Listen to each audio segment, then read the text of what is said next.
નમસ્કાર, હું Nilesh Patel, zonal chief Limbayat zone, Surat મહાનગરપાલિકા.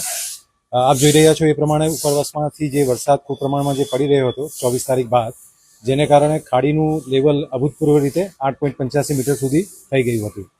અને આજ રોજ હાલમાં 8.25 મીટરનું લેવલ છે, એટલે ભયજનક લેવલ કરતાં અત્યારે ડાઉન થઈ ગયું છે. સતત ડીવોટરિંગ કરવાને કારણે આ એરિયામાં રાહત થઈ ગઈ છે 24 કલાક દરમિયાન જ.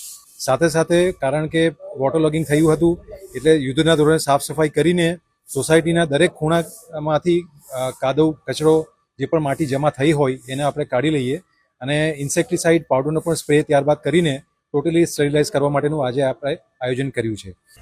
કાલ રાતથી પાણી ઉતર્યા પછી સાફ સફાઈ તરત જ આખી ટીમ કોર્પોરેશનની આવી ગઈ છે અને દરેક પ્રકારે સારી સાફ સફાઈ કરીને દવાનો છંટકાવ વગેરે બધી સારી સુવિધાઓ ઊભી કરી છે.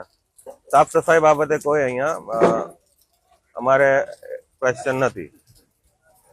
અહીંયા અમારે 3 થી 4 દિવસ પાણીનો ભરાવો રહ્યો અને દર વર્ષે મિનિમમ 3-4 ફૂટ જેવા પાણી અહીંયા ભરાય છે સોસાયટીમાં.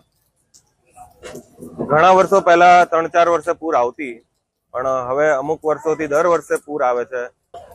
પાકે પાયે ફંડ આપવો જોઈએ આ લોકોનું જે નુકસાન થતું હોય, ગરીબ લોકોનું ભરપાઈ કરવી જોઈએ. નીચે રહેવા વાળાને દર વર્ષેની ફર્નિચરની, સામાનની અને ખાણીપીણીની વસ્તુના નુકસાન ભોગવે છે આ લોકો, તો એ લોકોને યોગ્ય વળતર મળવું જોઈએ.